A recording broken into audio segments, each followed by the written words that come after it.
Welcome to Eat, Sleep, Wine, Repeat, a podcast for all you wine lovers who, if you're like me, just cannot get enough of the good stuff. I'm Yanina Dor, your host, brand ambassador, wine educator, and sommelier. So stick with me as we dive deeper into this ever-evolving, wonderful world of wine. And wherever you are listening to this, cheers to you. Hello, wine friends, and welcome back to another episode. Now, today I have Sam Povey on the podcast. He is a WSET wine educator teaching at the London Bermondsey School. He does wine tastings in restaurants and hosts private events. In fact, this year he was named one of Harper's 30 under 30 for his work educating consumers and those in the trade. And I recently discovered him myself on Instagram. You can follow him at sampovey.wine, telling weird and wonderful wine stories. He's fascinating to listen to. So, in fact, as an example, when we think of Burgundy, we think of the red grape variety Pinot Noir. That's what it's famous for. But I learned from Sam himself that back in the 1300s, it was one of the powerful dukes of this state wanted to create a scarcity of wine to make more money, and in fact banned the much higher yielding, more reliable, easier to grow grape variety Gamay, which was at that time the focused grape variety of Burgundy. But the story that I am very much invested in is his personal journey to trade an everyday supermarket wine up to the most expensive wine in the world. And so we are going to be talking on this episode about his trades so far. And of course, they continue to get more and more premium. So you'll learn about the story and history of Egri Bikaver, a really full-bodied red wine from Hungary, one of the top Pinot Noir producers from New Zealand, a small little project in Bordeaux made by the producer of Le Pan in Pomerol, and then there will be several other wines that you will learn about. So I know you're going to find this episode interesting. You will find it educational, and I just hope as well you find it inspiring. So if you haven't poured yourself a glass of wine already, do it now, and let's go over to Sam and his story. Okay, Sam, should I say discovered you? I found you on Instagram and you captivated me because you speak about wine far better than me. It's true. Thank you very much. True fact. And so before we get into what is one of the best wine stories I think ever created, I want you to tell me how you even got into wine and how you ended up becoming a wine educator. Was there the moment? One wine? What happened? I mean, I wish I could say it was just one moment. So I've been working as a wine educator now for about 2 and a bit years. And before that, working in retail. But wine has been an interest of mine going back for about a decade now. And, if I were to point to sort of any one kind of instance, there was definitely the first I remember very distinctly the first time I ever tried, to my knowledge anyway, tried Riesling. To your knowledge. To my knowledge, at least, yes. And it was at a wine tasting at university. And basically, I'd been convinced to go along because my friend said that there would be free or very, very heavily subsidized alcohol. You're not the only person that I've had on this podcast that has basically the exact same story. Yay for university, free or very cheap wine events. Yes. So, shout out to the LSE Student Union Backers Society. You're doing great work. And we had this incredibly posh man leading the tasting. He was wearing a double-breasted jacket. Oh, he was really looking the part. Oh, yeah, absolutely. All of the stereotypes. But he was lovely and enthusiastic and introduced this wine, was talking about it. And I obviously didn't recognize the term Riesling at the time at all. So he just said words, none of which had any resonance with me whatsoever. But he did say that the wine that a couple of helpers were pouring smelled like petrol. And I was at the back of the room, so I had to wait a little bit of time. And sort of while I'm waiting for this petrol-y liquid to be poured into my glass, you're kind of thinking, number one, obviously it doesn't smell like petrol because it's made of grapes, so it doesn't. because that's not possible. And secondly, even if it did, why would that be an attractive quality for you to be shouting about? And then it came around and it was poured in my glass, and it did. It smelled like petrol, and that was a real, I guess, I don't know, eureka moment, but it was one that definitely raised quite a few questions. Yeah. And I suppose I've now spent the last 5 years of my career trying to answer a lot of those for myself. And I think, as is the case with lots of wine people, as soon as you answer a couple of questions, more questions spring up, and you're sort of playing whack-a-mole the whole time. Down the rabbit hole. Now I'm here. Down the rabbit hole. Now you're exactly. here.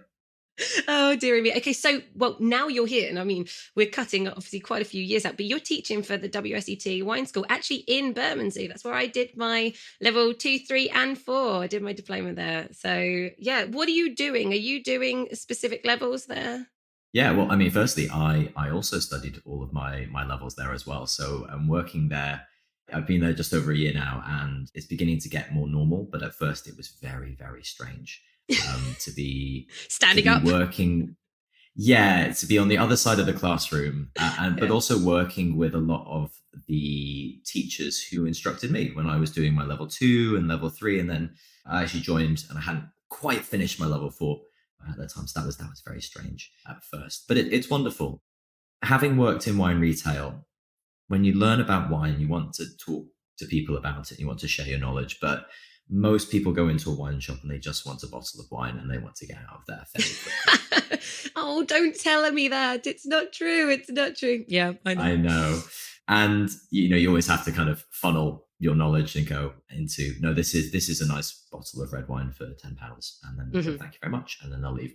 So being able to sort of stand up in front of a class of 20 or so people who are all not only interested, but they've paid you money to to be there to listen to you talk about wine is a real privilege, because you can have those kind of in-depth conversations that you wouldn't be able to otherwise. So I teach wine. I mainly teach level 1 and 2, and beginning to teach a little bit of 3 now as well. Nice. So those conversations are becoming even more in depth, which is fantastic. But it's been wonderful. And not only teaching the courses, but we hold lots of amazing events as well, which allow us to go a little bit more off-piste, and being able to do, earlier this year, I did a 3-part tasting series just on the history of wine itself. Oh, wow. That's interesting. Yeah. And I don't know anywhere else in the world maybe where you can say, do you want to come to a tasting about the history of wine? And people go, yeah, absolutely. So presumably, was there some wines from Georgia in there? What did they show in that? Yes. Historic tasting? Yeah. So we did some wine from Georgia and Armenia. I think probably the most interesting wine that I showed over the course of the 3 tastings was I tried to recreate a Roman style wine. What is a Roman style wine? So it's one, obviously they wrote down a lot, and that included what they used to eat and drink, and it was basically, it was almost an aromatized wine. So I took some sort of fairly kind of clapped out white wine that was a bit past its best, because let's be honest, it probably would have been in pretty bad quality. And we added honey and some herbs, some aromatics, and a good amount of water as well, because it was watered down. But the thing, yes. Right, so because they were drinking quite a lot, but actually it was not very alcoholic by our standards anyway. But the weirdest thing of all is that when they did water it down, they sometimes used seawater. No, did they? Yeah. So what we did is rather than sort of chuck a load of salt in there and let people sort of hope for the best, really, I just put some salt water on the side and let people kind of adjust the saltiness themselves. And do you know what? Choose their fate. Yeah, exactly. But do you know what? In small quantities, it is quite nice. And wine people go on and on about salinity in their wines and so on. Well, I mean, this actually had salinity, and it kind of works. That's really interesting, because, I very often say to people who are just getting into wine, oh, you want to understand acidity, bite into a lemon, fill your mouth watering. Okay, now that's super high acidity. If you want to taste body, you get your water, you get some full fat milk, you get some cream. That's your light, medium, full body. So you talk about these different things. I have never thought about potentially, I don't know, when we do taste a little bit of salinity in wine, and you say to people as well, it's got this saline edge, just like petrol. why do you want to drink a wine that tastes salty? But actually, I wonder, that could be quite an interesting way, just dropping in a little bit, drinking a normal water compared to drinking one with just a little bit of salt. Because what that would probably do as well is it's going to round out the wine a little bit. It's just going to, I don't know. It's not going to be horrible. That could be a really interesting way. I mean, I suppose the issue is when people say a wine is saline, they don't really mean it's salty, and it's mineral, isn't it? Well, but there is. I mean, this is the problem. That's the conversation. What is minerality, and what are you? But there is that thing with the saltiness and minerality where it kind of makes your mouth water, and it's good. I don't know. What's your interpretation? Do we have an hour for this? Yeah, I think salinity and minerality is definitely a vexed question, I think would be fair. So should we skip over Move that? On. And that will be for an episode for another day, I think. So, okay, because I know you have a million stories, but as we said, for another day, let's get to the wine story. Now, I was telling somebody about what you have created. And they said to me, do you know what? This is a bit like the guy in the 80s, I don't know if it was the 80s, 90s, whatever, it doesn't matter the decade, who decided he wanted to swap a box of matches for a house. Is this the story that inspired you? So I am part of the social media generation, and depending on the age of the listeners, there might be some rolling of eyes right now, but I was made aware of this kind of project. Well, not this one you've referred to specifically, but there was a TikToker in 2020 called Demi Skipper, who lives in San Francisco, and she traded her way from a bobby pin to a house. But it very much sounds like that was a modern interpretation of what your fella did in the 1980s. Yeah, my fella. Yeah, okay. So, I can't imagine only one person has ever done this. So, for everybody listening, and for anybody who has not been following Sam on his journey, and by the way, what is your Instagram account so they can follow you now if they're not? Very simple. It's sampovey.wine. So POVEY.wine. Right. Perfect. So you decided one day you woke up and said, I have a bottle of Yellow Tail Shiraz, right? Is it Shiraz? Yeah, absolutely. It was the classic. Mm-hmm. Yeah, which many people are drinking. How much did it cost you, this bottle? Oh, do you know what? It depends if you get it on club card prices. Tesco's but club. I would believe it's around about £6.50. Yeah. Okay. Yeah, right. Roughly. So just in case anybody has never heard of Yellow Tail Shiraz, this is one of the big brands. It's a very affordable wine. It's probably one of the most drunk wines, is it not? Certainly in the UK, I'm sure, around the world. And you decided... It is, in its own way, it's an iconic wine. And is that why you chose this wine to start your journey? I think the reason I chose Yellow Tail Shiraz, it is an iconic wine, but it's a wine that I had a very bad experience with, because it was once put into a blind tasting that I was doing. No. And I'll get my excuses out of the way. It was end of the day, I was tired, etc. But I think I guessed that it was a Chateauneuf de Pape. Oh wow! Okay, not my finest moment. So the bad experience is that you felt slightly embarrassed that your palate had let you down. Oh, definitely, bit. Absolutely. And I think if every wine professional's being honest, we always have these absolute clangers of sort of tastings from time to time. But that one was particularly humbling. And it is the classic, and when we see this when we do blind tastings at the school all of the time, if people, they smell a wine that is very, very ripe and very, very rich, and you don't think critically about the quality of those flavors and how sort of well defined they are, and the depth of flavor and the concentration of those flavors, it's very easy to say, oh, this is obviously a high quality wine, even though it of course isn't. So it caught me off guard, and ever since then it's had a special place in my mind. Or it's haunted you.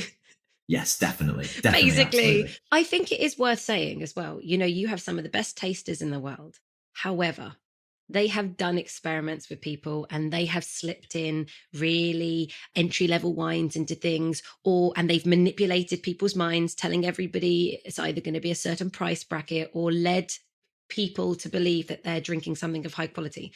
And our emotions, we are led by many factors, not just the very simple analytical palate, nose, sensory. There's so much more to it. And many a good taster will, if they think they're drinking something good? Is that because they don't want to feel embarrassed to say something that they think is really good, doesn't taste very good, whatever? We can brainwash ourselves before we've even tasted something. And that's the intriguing world of tasting wine, is it not?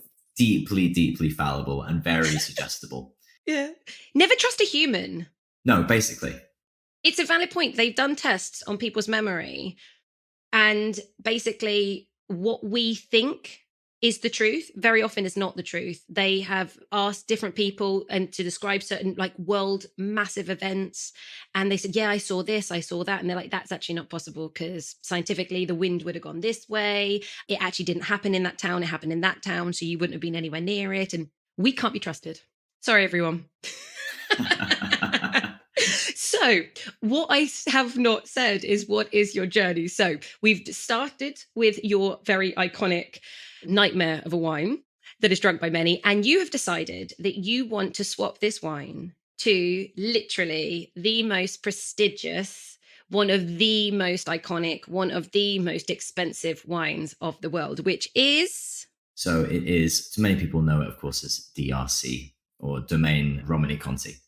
Now, de la Romanée-Conti, I think. It is de la. I'm being careful. Yes, and exactly. And I don't ever say that de la, but you're correct.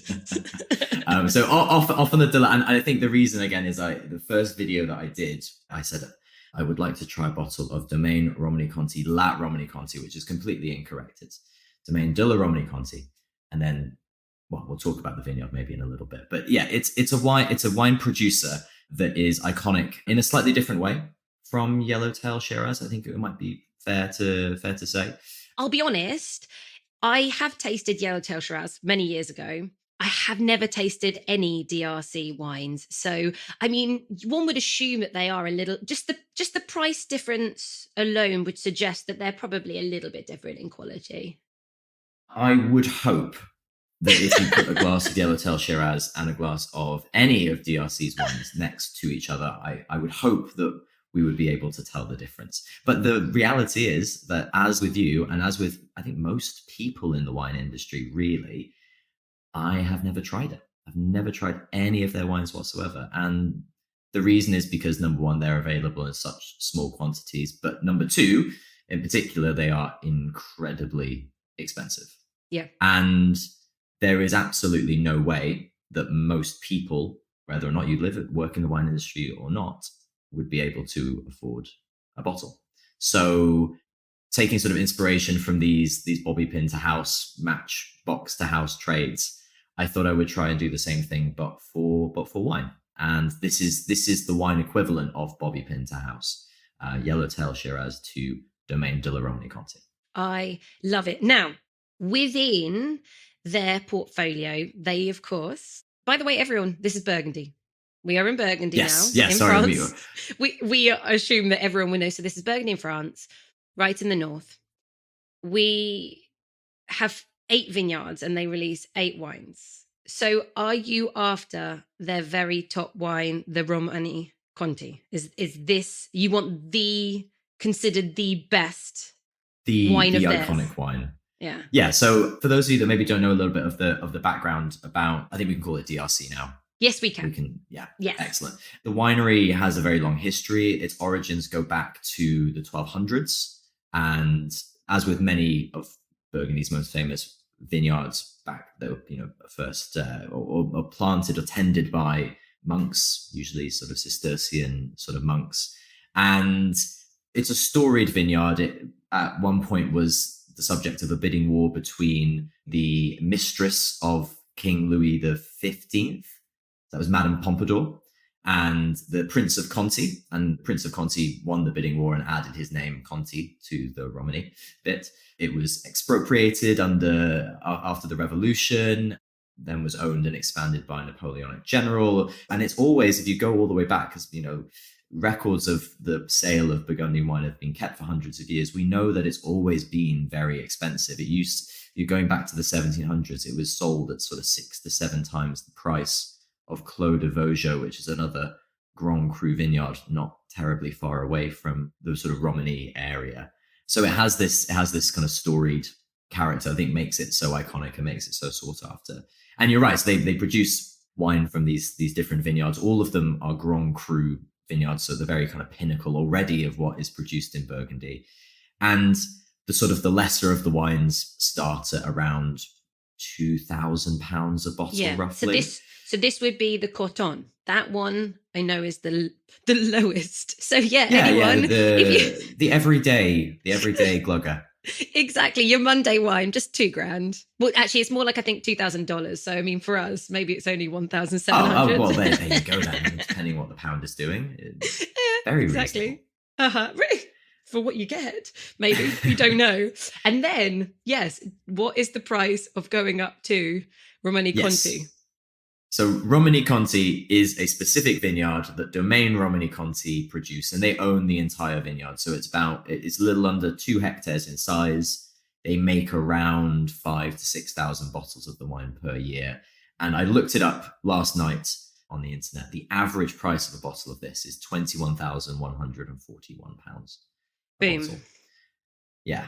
You've got some work to do.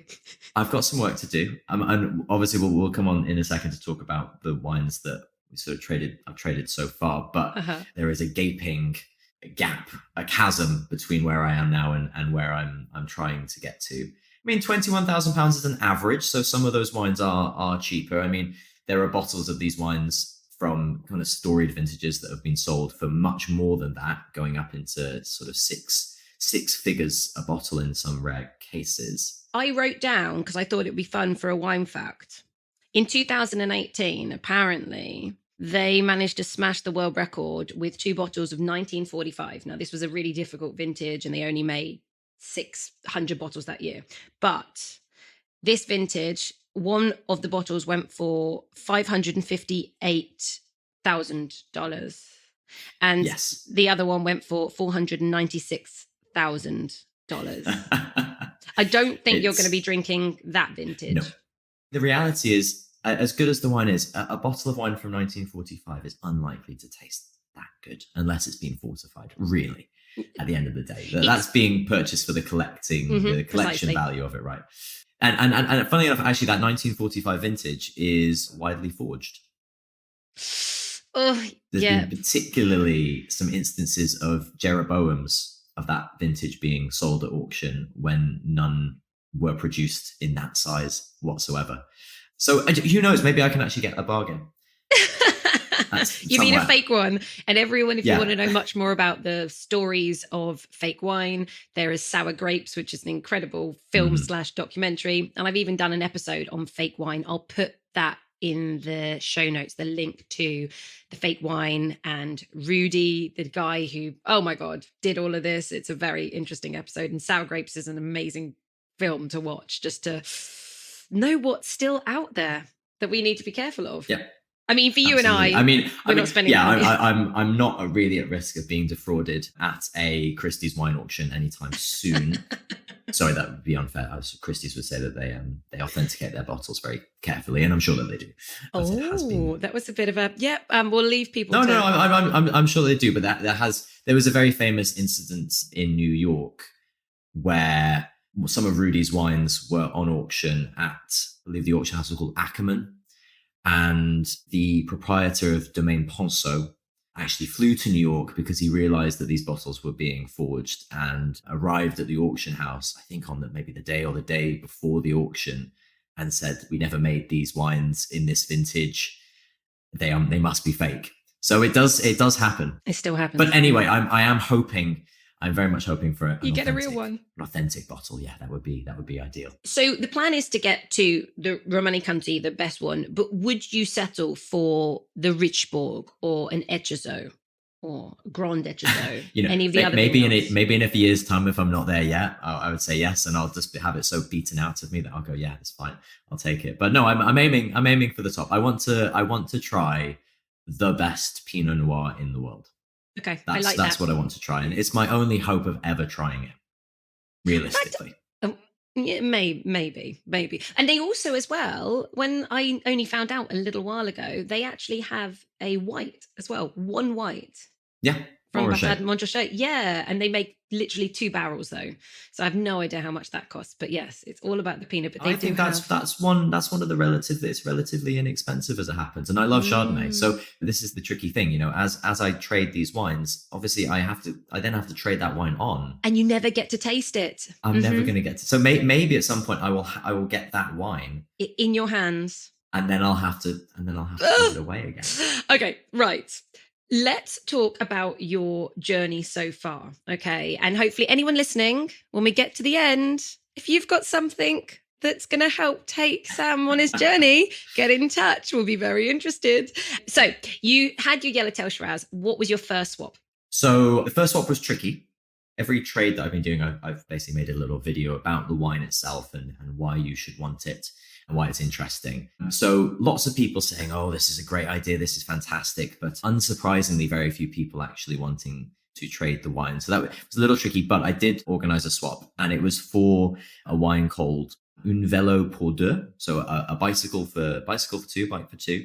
And it is a Vin de France, so grapes coming from all across France, traditionally at the kind of lower quality end, although there's lots of producers doing really interesting things with it. And I think this is one of them. So the producer of the wine is Maison Bertrand Rache. They're based in Saint-Emilion. They make a lot of Bordeaux wines. They're a big merchant. And this is sort of one of their Vin de France wines. So it was a blend of Cabernet Franc and Grenache. Which is a really interesting blend, isn't it? That's right? Not a red blend that you would see very often. But that's what you can get from Vin de France sometimes. The winemakers can do kind of what they want. And when you think about it, you have Grenache, which is this black grape variety that can be quite alcoholic and very, very fruity and quite broad, but maybe lacking a little bit of acidity. And then you've got Cabernet Franc, which is on the other end of the spectrum and has lovely acidity and really fresh flavors, but can be sometimes a little bit too herbaceous and green. I can kind of see why that makes sense.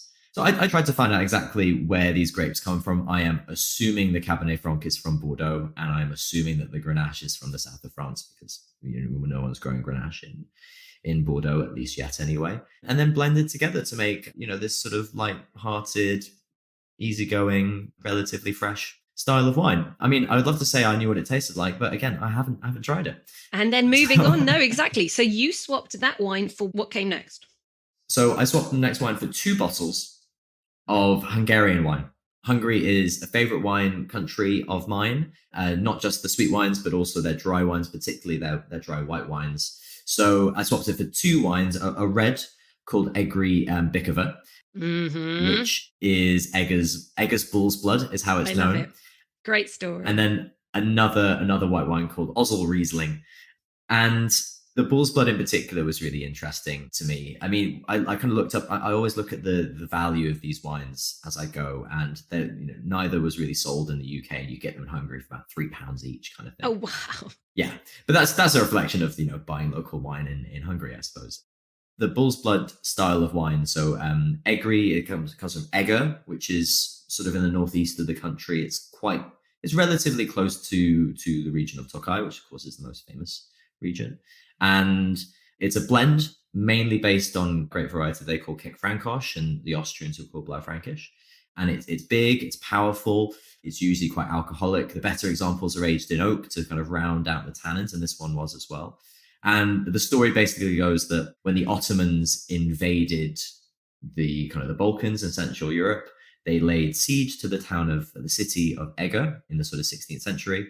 And the Ottoman sort of scouts were sort of looking at the castle and the fortifications, and they spotted all of these Hungarian troops drinking this red wine, and their beards were stained and their eyes were bloodshot, and they went back to their commanders and they said, we need to be careful here because they're drinking the blood of the bull, and it's obviously made them sort of mad with a sort of war rage and all of this. I mean, obviously it's not true. Yeah, but no, of course it's not true. The worst thing is, apart from the fact it's hilarious, and apparently they actually retreated because they thought, oh my God, these Hungarians, they're filled with bull's blood and they're too strong for us. But apparently actual history suggests there was no red grapes planted in that area during the 16th Really? century. Yes! So this incredible story, apparently there wasn't even any red grapes. That's so sad. I know. And it's often the case with these things. It's an apocryphal story. It's wonderful. It's a great story. But I think it appeared in the 18th, so the 19th century during, the height of nationalism, and it's all part of. But it says a lot about Hungary, in that part, one of its kind of foundational myths is around wine. And Hungary, fun fact, is, as far as I know, the only country in the world whose national anthem mentions wine. Like that fact. Well, there you go. Including France. France's national anthem doesn't mention wine. Hungary's does. Specifically Tokaj, which of course is the most famous. But I think that says quite a lot about a country. Yeah, no, I love that. And it's to the country's credit. And then the white wine was an Olaszrizling, which is not Riesling, everybody. It's got nothing to do with Riesling. But I imagine that was probably it's generally quite a crisp, fresh wine. Exactly. Sort of fairly crisp, light, fresh, easygoing. And again, not necessarily the world's most expensive fancy wine, but I had 2 of them, which was fantastic. And then, so took those 2 and traded them on for a bottle of wine from Beaujolais. Yeah. And so this is from the cru of Juliénas, which I didn't know how to pronounce until I got this wine, because I had to double check. I was always calling it Juliénas. I mean, honestly, trying to pronounce French words. I mean, when I'm doing these podcasts, it's almost like, everyone, I'm so sorry. I'm just sorry. There's the transcript. Just, I'm trying my best. I know. But it's been fun for that reason, because as I've been trading these wines, I've been learning more about them and the regions in order to kind of make the videos around them as well. So Juliénas, one of the 10 crus of Beaujolais.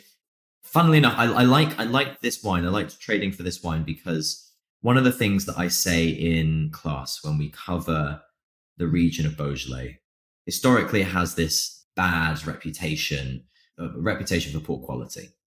But that has changed significantly because of how expensive its neighbor Burgundy has become, and specifically red Burgundy, and it's wines like DRC that are so emblematic of this. So that lots of young, promising winemakers have moved down south. A lot of investment has gone down into Beaujolais as well. And they've really championed these 10 villages.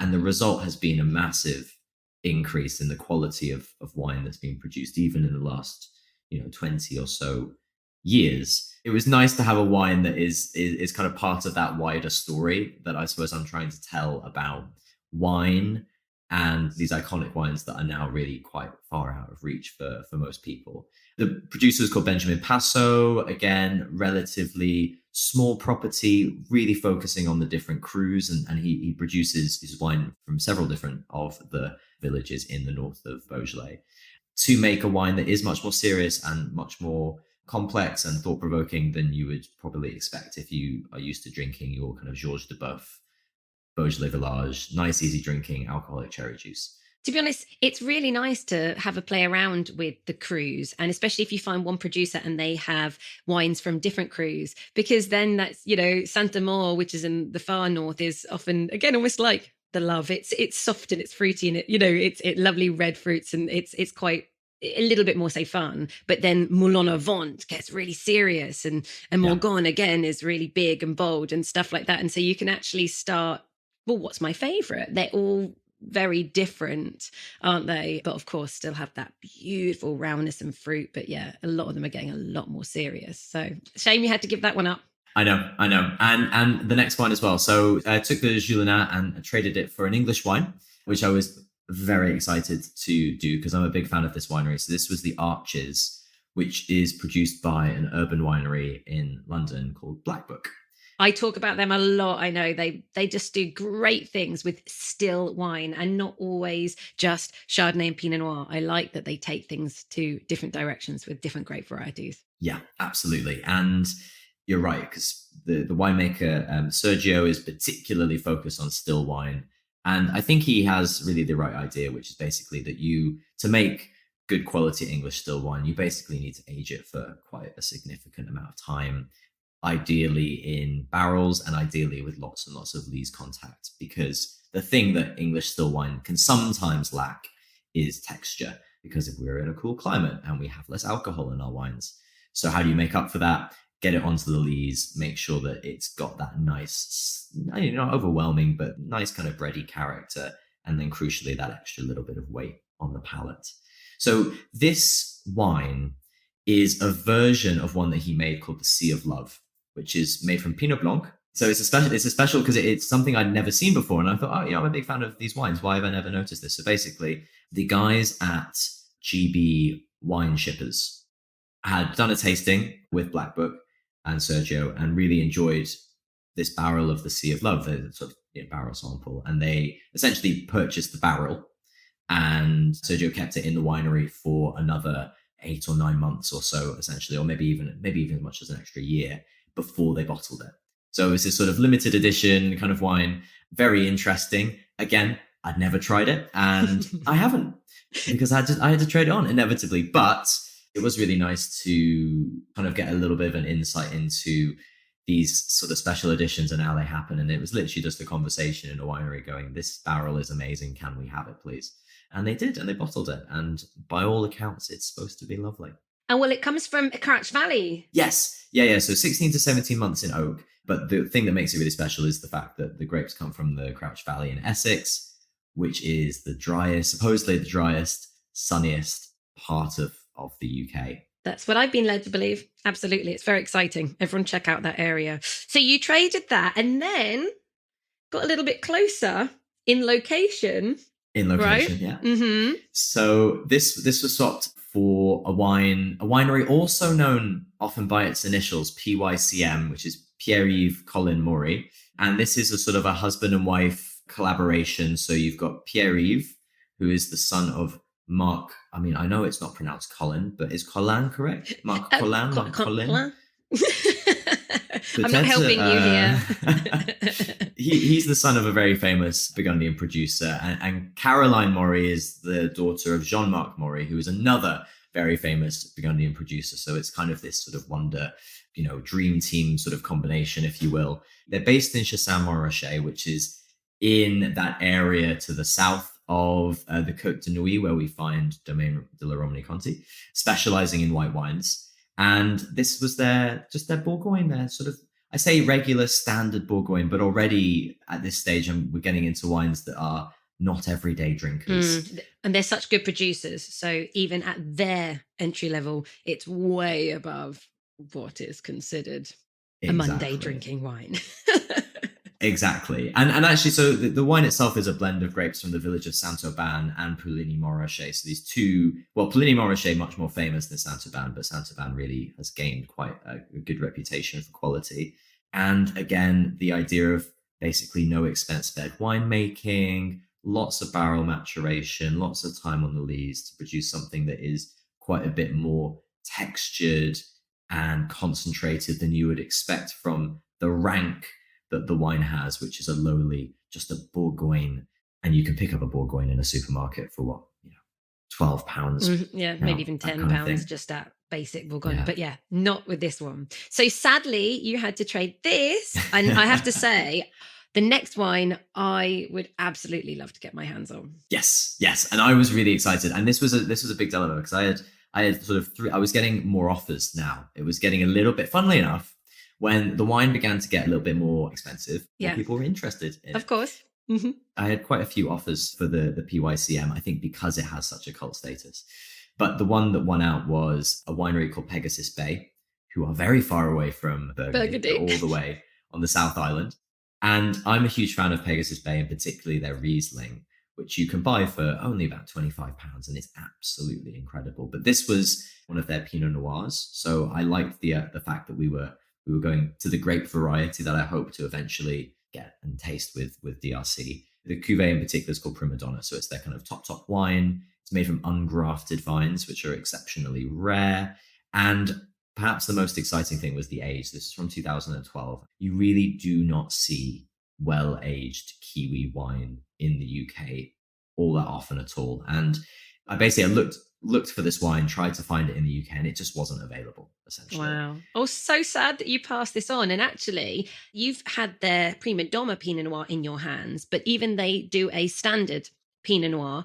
And very often I see this in top Pinots is considered often the very top Pinot of New Zealand in general. Like even their more standard one is always getting attention. So to have their top cuvee and hand that off. This is from Canterbury, everyone, as well. So it's not from Marlborough or Martinborough or some of the other regions you might have heard. But Canterbury has some absolutely stunning Chardonnays and Pinots, don't they? It really, really does. And it's because Marlborough takes so much of the oxygen of publicity.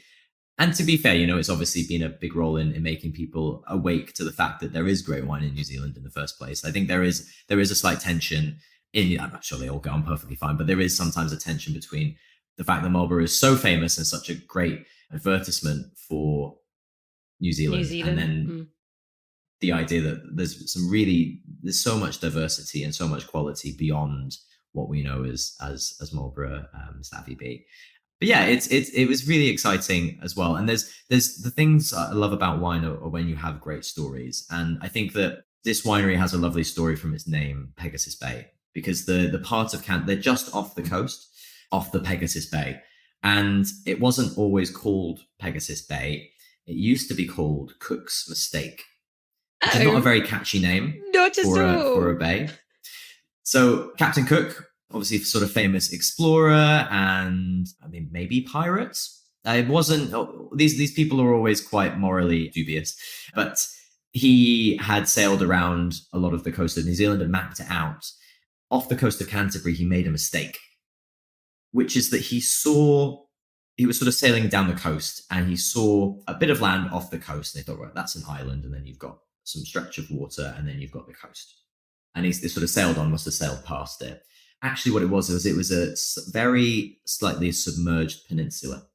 Okay. So essentially, he put a map that said coast, water, island. But actually, it was coast, big sandbar, island. These maps were widely distributed. And in the 1800s, there was a whaling ship that was sailing through this bay and was using his map. And fortunately, they had come across the bay during the day and they got close to this supposed stretch of water that they could use. And they realized there was some land in front of them. So they were able to sort of turn around and not run aground. And it became known as Cook's Mistake. Wow, okay. After this slight pathological error. Oops. But the ship was called the Pegasus. And so at some point, I don't know who made the decision to sort of change the slightly mean name, but it became known as Pegasus Bay. Love that. Oh, that's good. I love that. Now, enough of Pegasus Bay. You had to trade that in, but you came across to Bordeaux. So are we still in Bordeaux? We are still in Bordeaux, okay, yes. Right. Yes. So we finish with Bordeaux. Okay. Yeah. So the next two wines are both from Bordeaux. The wine for which I traded the Pegasus Bay away was Chateau Yves. Again, another one that I've had to work on the pronunciation of. Again, the thing that really got me about this wine was the sort of story behind it, and particularly the role of the sort of main proprietor, the owner, who is Jacques Thiempon. So the Thiempon family are a very famous family of originally Belgian wine merchants that have been involved in Bordeaux for a very long time. They're very important, and they own some of particularly the right bank's most iconic vineyards. And principal among this, vineyards, we're in Bordeaux. They own some of their most famous, some of the right bank's most famous chateau.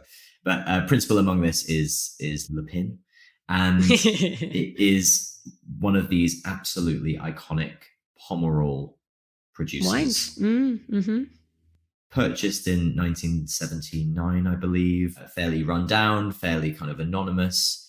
And Jacques invested quite a lot of money into it and turned it into one of these icons of Bordeaux. And Le Yves is his sort of latest project. So in neighboring Saint-Emillion. And again, the idea is basically the same. He purchased a fairly unknown, slightly unloved property and has spared no expense in doing it up, and particularly in the winemaking. And the idea is to produce really small quantities of very concentrated, age-worthy Merlot-based wines. Love it.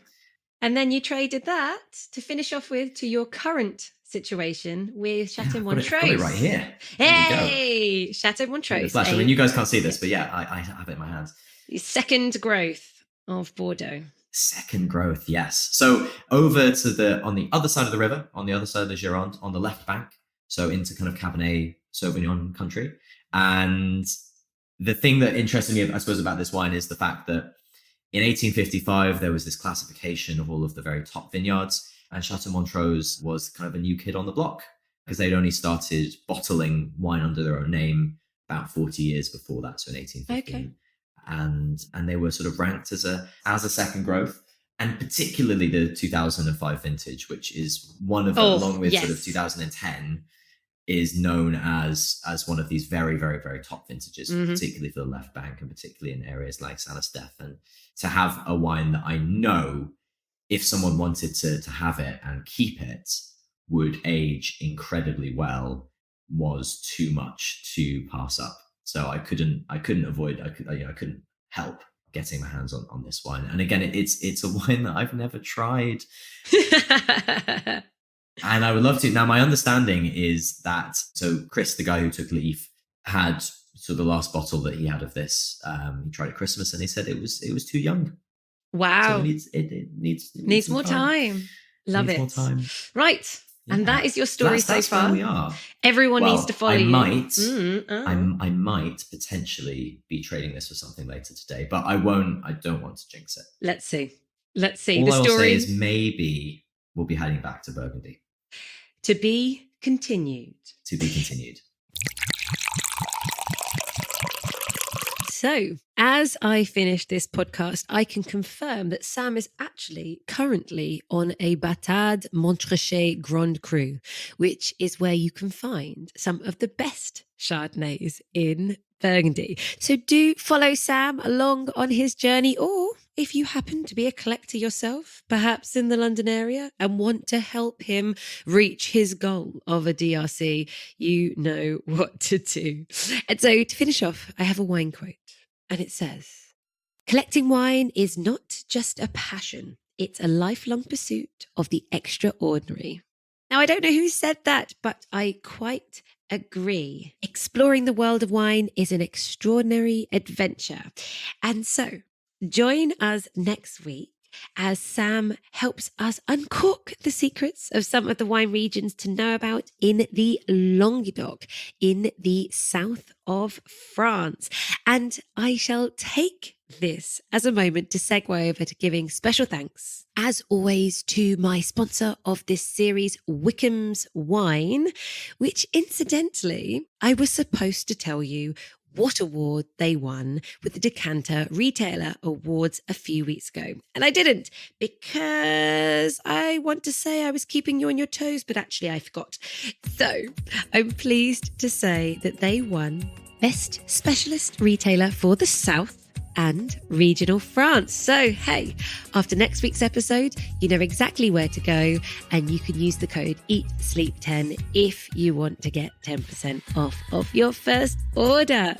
And don't forget, if you're enjoying the podcast, like, share, review, all of this is going to help the podcast become more discoverable. Now, as you sip your way through this week, may each glass give you its own extraordinary journey. I raise my glass to you, my wine friends. Until next week, cheers to you.